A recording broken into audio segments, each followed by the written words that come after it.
లోక కళ్యాణం కోసమే పుడతారు. తమలాగే అంతా సంతోషంగా జీవించాలని తప్పిస్తారు. ఆకలితో ఎదురైన వారి బాధ తమదన్నట్లుగా బాధపడిపోయి తల్లిదండ్రుల్లా స్పందిస్తారు. సరిగ్గా ఈ కోవకు చెందిన వారే ప్రేమ సమాజం చైర్మన్ బుద్ధ శివాజీ తులసమ్మ దంపతులు.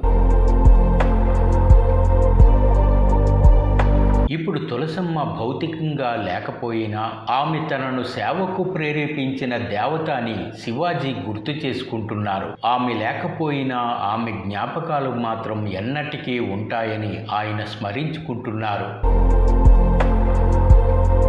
విశాఖ సిటీ గోపాలపట్నంలో గురువారం తులసమ్మ జయంతి నిర్వహించారు. కుటుంబ సభ్యులు, బంధుమిత్రులు తులసమ్మకు నివాళి అర్పించారు. మాజీ ఎంపీ పెతకంశెట్టి అప్పల నరసింహం సతీమణి లక్ష్మి, ప్రభుత్వ విప్ గణబాబు దంపతులు, పూర్వీకులు, పెద్దమ్మలు తదితరులు విచ్చేశారు. పెందుర్తి వీరాంజనేయ స్వామి వారి దేవాలయం వద్ద తులసమ్మ పేరిట అన్న సమారాధన జరిపారు. అలాగే అనకాపల్లి సత్యసాయిబాబా వారి ఆలయంలో కూడా అన్న సమారాధన జరిపారు.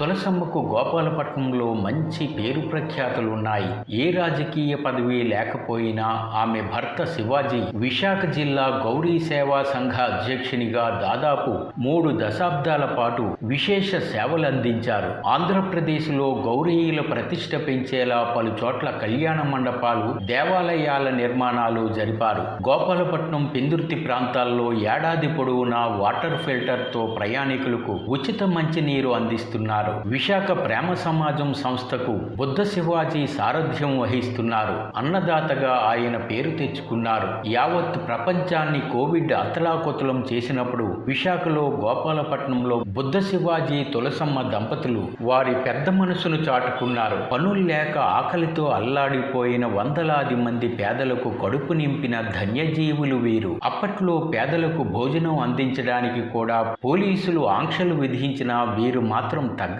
రాజకీయంగా శివాజీ ముంగెటకు అధికారికంగా పెద్ద పెద్ద పదవులు పొందే అవకాశాలు వచ్చినా ఆయన మాత్రం సున్నితంగా తిరస్కరించారంటే అతిశయోక్తి కాదు. అందుకే ఆయనను అన్ని పార్టీల వారు గౌరవిస్తారు. ఇలా తనను నడిపించిన దేవత తులసమ్మ అని శివాజీ తలుచుకున్నారు. ఆమె తన జీవితంలో ప్రవేశించడం తన భాగ్యమని ఆయన కొనియాడుతున్నారు. ఈరోజు ఈ స్థాయిలో ఉన్నానంటే ఆవిడ మ్యారేజ్ చేసుకున్న తర్వాత నేను ఎంతగానో అభివృద్ధి చెందాను. ఈరోజు ఈ స్థితిలో ఉన్నానంటే ఆవిడ చేసే పూజా ఫలాలు, ఆవిడకి భక్తి మీద ఉన్న ఇంకోటి తెలియదు. అన్నిటికన్నా అన్నదానం అంటే చాలా ప్రతీతి. పేద తాత అంటే తీర్చాలి. ఎవరైనా పేదవాళ్ళు పెళ్ళిళ్ళు చేసుకోవాలంటే అపురూపంగా అవుతుంది. ఆవిడకి అమ్మవార్లన్నా, దేవాలయాలన్నా ప్రీతి. ప్రతిదానికి ఆవిడ ప్రతి దేవాలయానికి వెళుతుంది. దసరా నాడు కావాలంటే ఇటు శ్రీకాకుళం అటు విజయవాడ వరకు ప్రతి దేవాలయానికి ఒక బింది పసుపు, చీర, జాకెట్టు ఆ నెల రోజుల్లో, ఆ 10 రోజుల్లో అన్ని దేవాలయాలు తిరిగి వచ్చే ఘనత ఇక్కడ పాడేరు. ఇవన్నీ ప్రాంతాల్లో 104 దేవాలయాలు వచ్చింది. ఆవిడ భక్తురాలు. ఆవిడ పోయిన తర్వాత మాకు ఆవిడే ఆరాధనీయంగా ఆవిడ చేసే పనులన్నీ చూచా తప్పకుండా ప్రతిరోజు మేము చేస్తున్నాం. ఆవిడ స్వర్గంలో ఆనందం ఉండి మమ్మల్ని అందరినీ జీవిస్తామని భగవంతుని ప్రార్థిస్తున్నాను. నా జీవితంలో ఒక ఆరాధన దైవం.